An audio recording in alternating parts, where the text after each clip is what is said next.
Good morning, afternoon, Edgar. My name is Kyle. In our group, we have Sijie and Ivan. Our group presenting on the topic of the FIFA World Cup. Before diving into the details, here's a quick overview of what my team will cover in the presentation. We'll begin in section 1, focusing on FIFA's main mission and vision. In section 2, we'll examine the structure and governance of FIFA World Cup, specifically looking at the roles of each of the decision-making bodies and committees. Following in section 3, we'll analyze the extent of success of FIFA World Cup, evaluating its success of the tournament in recent years. Finally, in section 4, we will finish the presentation by discussing the ongoing challenges that are faced by the FIFA World Cup organization. The current mission of FIFA focuses on the three core pillars, which consist of competition development and expansion. This can be seen that the FIFA main mission is to organize competition in the next 4 years to develop football and expand FIFA presence globally. FIFA mission is to make football globally and to involve and include the entire world. The vision of the FIFA World Cup is to make football truly global and to involve and include the entire world. This vision emphasizes that FIFA wants to make the football a universal sport, accessible to every nation and community, and ensuring that the entire world is enjoying football. Now I'll be explaining the governance and structure of the FIFA World Cup. The governance and structure of the FIFA World Cup includes the FIFA Council, which consists of the FIFA World Cup Organizing Committee and the local organizing committee. FIFA Council is the main decision of making body of the organization. The FIFA World Cup Organizing Committee plays a crucial role in the staging of the tournament. They oversee the planning and execution of the FIFA World Cup. The local organizing committee is responsible for projects related to the competition and tournament operations in the host country. Local organizing committee handles everything from security to media and consists of the tournament committee, media and communications, security and safety, logistic operations, sponsorship and commercial partners, and the match operations. Now I'll be passing on to Ivan, where he will talk about the extent of success of the FIFA World Cup. Thank you, Hayong. I'm going to cover three FIFA World Cup's extent of success, which are increasing revenue, the most watched sporting event on the planet, and football development. Firstly, FIFA got an increasing amount of revenue. The bar chart shows FIFA's total revenue for each of the 4-year World Cup cycles from 2011 to 2014, to 2015 to 2018, and 2019 to 2022.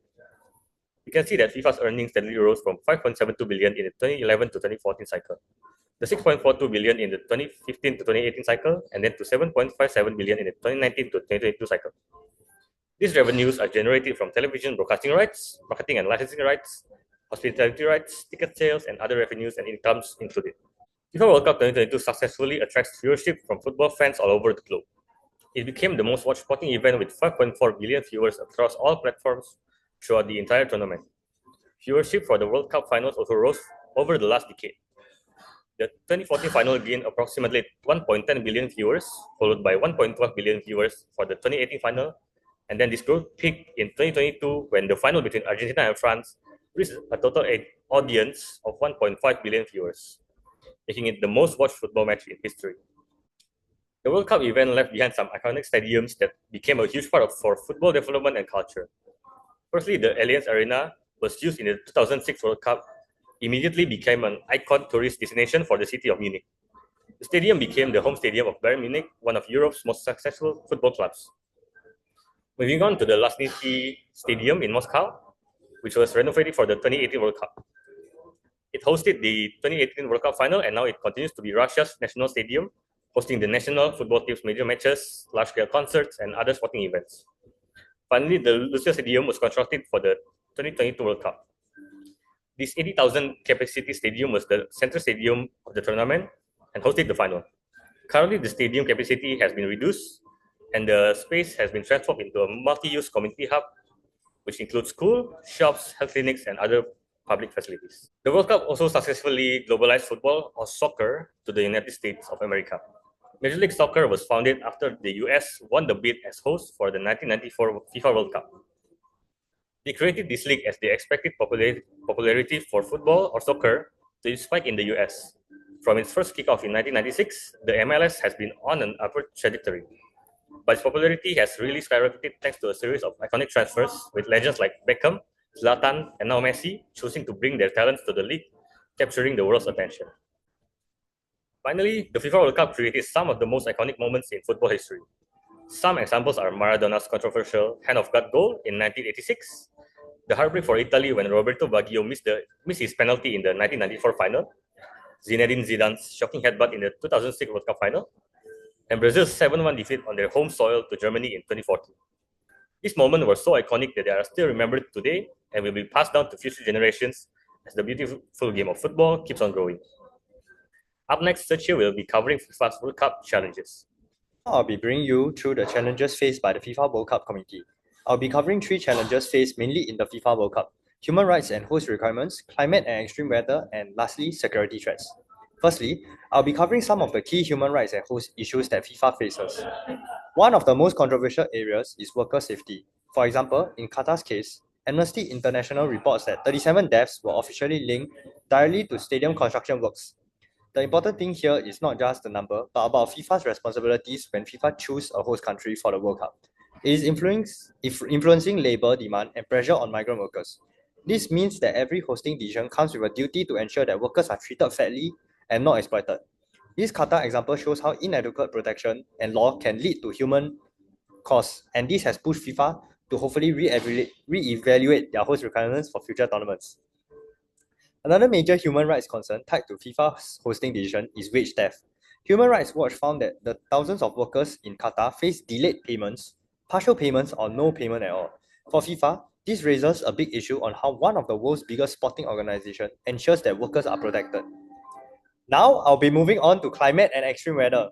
Beyond human rights, FIFA also faced major climate-related issues such as extreme heat and humidity.